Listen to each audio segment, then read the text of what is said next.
Assalamualaikum warahmatullahi wabarakatuh. Pada pertemuan online kali ini kita akan belajar bagaimana koneksi atau bagaimana memilih spesifikasi dari setiap komponen-komponen pada sebuah komputer. Ini adalah basic koneksi dari perangkat keras, di mana ada processing atau motherboard, ada input, mouse, keyboard, kemudian ada printer, screen atau monitor, ini disebut output, dan ada storage, di mana storage ini terdiri dari hard drive dengan flash memory ya. Sedangkan untuk processingnya atau motherboard biasanya terdiri dari memori, RAM, kemudian prosesor. Perhatikan gambar di atas. Pada dasarnya komputer terdiri dari input, processing, storage, dan output. Untuk input, yang pertama ada mouse. Mouse ini biasanya menggunakan dua koneksi, PS2 atau USB, dan tanpa kabel, itu adalah wireless. Jadi pada saat akan memilih sebuah mouse, perhatikan apakah mouse itu menggunakan koneksi PS2, USB, atau wireless. Namun pada saat sekarang kebanyakan PS2 sudah tidak dijual, yang ada USB dan wireless. Begitu pula dengan keyboard, biasanya menggunakan koneksinya PS2, USB, atau wireless. Ini gambar PS2 dan ini gambar USB. Kemudian untuk processing atau motherboard ya. Motherboard adalah tempat di mana komponen-komponen atau modul-modul komputer diletakkan. Di sini adalah contohnya prosesor. Jadi di sini tempat diletakkan prosesor. Di sini ada soket 939. Jadi pada saat memilih motherboard dan prosesor, itu perhatikan soketnya. Soketnya harus sama. Kemudian di sini ada memory slot. Nah, di sini diletakkan memori atau RAM. Kemudian di sini ada integrated graphic processor di sini. Jadi setiap komputer pasti memiliki VGA card atau kartu grafis. Ada dua tipe. Pada motherboard ada integrated, maksudnya kartu grafisnya sudah tertancap langsung di motherboard, tidak bisa dilepas. Ada lagi yang namanya eksternal kartu grafis, bisa dilepas dan bisa dipasang. PCI slot kali 3, di sini ada 3 PCI slot. Ini banyak kegunaan, bisa untuk kartu grafis, bisa untuk yang lain. Kemudian ini adalah SATA konektor, ini untuk koneksi ke hard disk. Ya. Kemudian di sini ada 24 pin ATX power connector, ini biasanya untuk power supply. Kemudian ini koneksi-koneksi di belakangnya, pot-pot yang ada di belakangnya.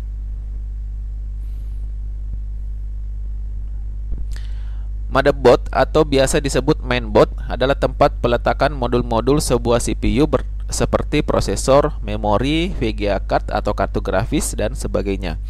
Pemilihan motherboard harus memperhatikan beberapa parameter sebagai berikut.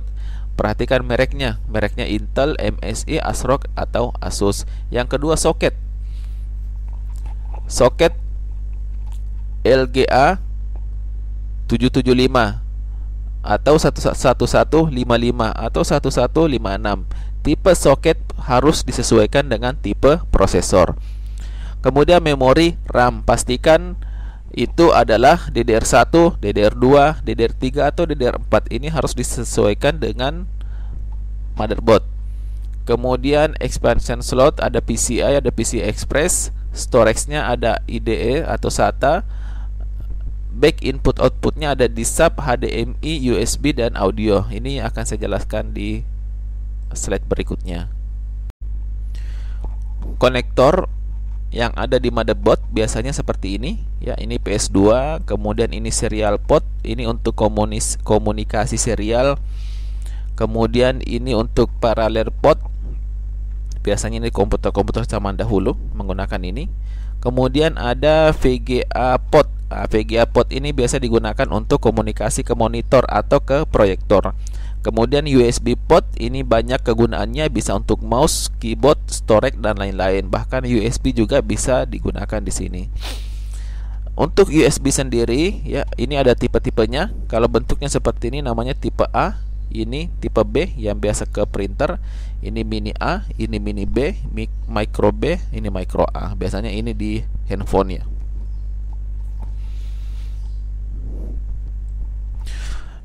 Ethernet RJ45 ini adalah portnya, seperti ini bentuknya. Kemudian untuk audio port untuk input dan output untuk audio ya, seperti ini. Kemudian PCI slot dan PCI Express slot, yaitu digunakan untuk VGA card atau device lain yang menggunakan slot PCI. Berikut adalah contoh jenis-jenis slot PCI. Ada nomornya ya, 1, 2, 3, 4, 5, 6. Di sini ada tulisannya 1 sampai 6. Ini adalah PCI Express kali 1 yang kecil ini. PCI Express kali 1 yang ini ada 2 berarti. Yang ketiga PCI Express kali 16. Jadi intinya kegunaan PCI ini adalah untuk menambahkan modul-modul pada komputer. Dalam industri atau dalam sistem otomasi biasanya ditambahkan di sini modul untuk membaca signal dari mesin. Nah, untuk membeli modul, pastikan motherboard kompatibel dengan modul tersebut. Cara mengeceknya adalah apakah modul tersebut menggunakan PCI Express kali 1 atau menggunakan PCI Express kali 16. Contohnya, apabila modul tersebut menggunakan PCI Express kali 8, ternyata di motherboard kita tidak ada slot PCI Express kali 8, maka tidak akan cocok atau tidak akan masuk ke motherboard. Kemudian ada namanya LAN, Integrated Gigabit Ethernet Chip ya. Kemudian ada juga Integrated Audio Codec Chip atau untuk mengontrol suara. Kemudian ada VGA ya, atau kartu grafis. Untuk menjalankan aplikasi 3D atau game 3D, maka diperlukan graphic card tambahan. Graphic card biasanya dipasang pada slot PCI. Pastikan bahwa graphic card yang akan dipasang kompatibel dengan slot PCI yang tersedia di motherboard. Ini adalah contoh spesifikasi graphic card.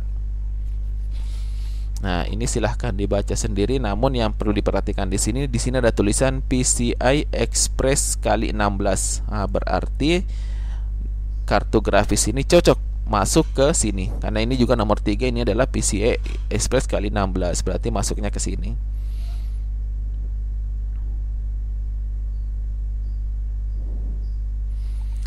Untuk memilih hard disk, nah ada 2 koneksi, SATA dan ID konektor, yaitu untuk koneksi ke hard disk dan CD-ROM. Ya, ini untuk memilih CD-ROM. Perhatikan apakah dia menggunakan koneksi ID atau SATA. Perbedaannya, ID dan SATA adalah ID memiliki kecepatan transfer data 5 MB per second sehingga 133 MB per second, sedangkan SATA memiliki kecepatan 150 hingga 300 MB per second. Nah, ini contoh hard disk yang dijual di pasaran. Tulisannya ada Seagate 80 GB ini kapasitasnya, sedangkan di belakangnya ada IDE, berarti koneksinya menggunakan ini. Nah, pastikan pada saat membeli motherboard, pastikan apakah ada koneksi ini atau koneksi SATA. Kita kembali ke atas. Di motherboard di sini ada koneksi, oh ada SATA dan ID konektor. Nah, berarti bisa dua-duanya. Ya, bisa dua-duanya.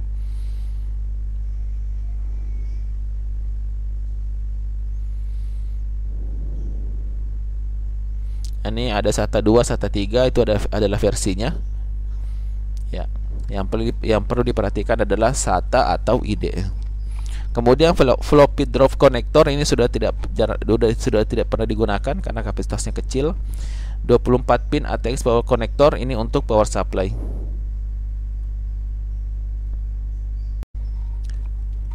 Kemudian masuk ke DIMM memory slot, yaitu untuk slot RAM. RAM adalah memori penyimpanan sementara pada CPU.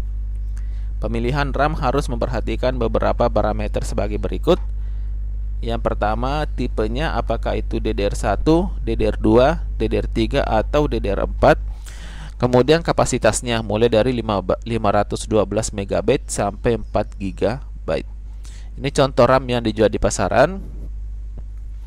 Ini adalah mereknya dan ini adalah kapasitasnya. Dan yang penting yang harus diperhatikan adalah ini,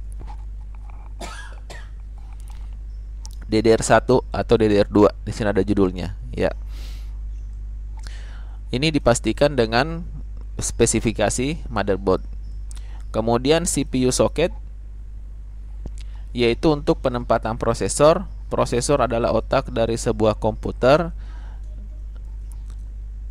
Untuk pemilihan prosesor ada dua merek, yaitu Intel atau AMD. Kemudian tipenya Celeron, Pentium 4 sampai i7. Sekarang yang paling tinggi adalah i7.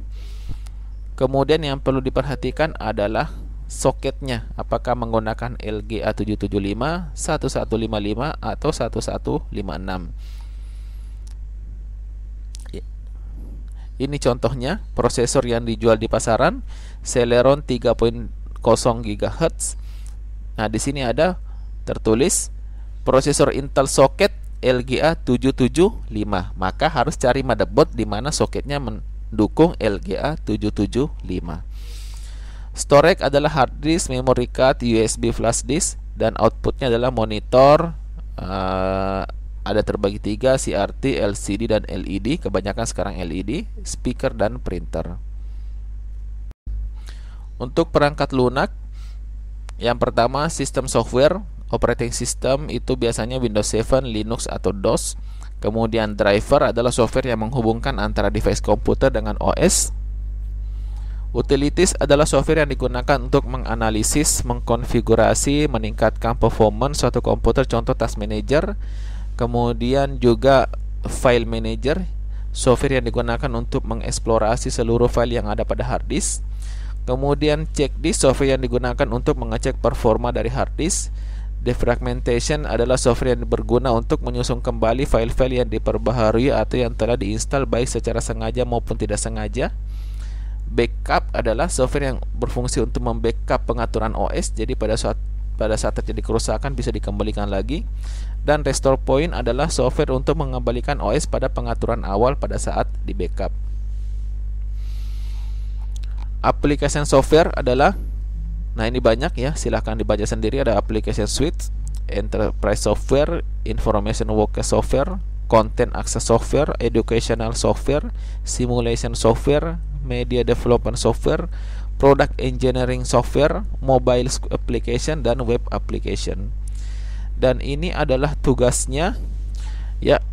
Si Bujang akan merakit sebuah komputer dengan budget 4 juta rupiah. Bantulah si Bujang untuk memilih motherboard, memori, monitor, dan sebagainya sehingga bisa merakit sebuah komputer yang bisa digunakan.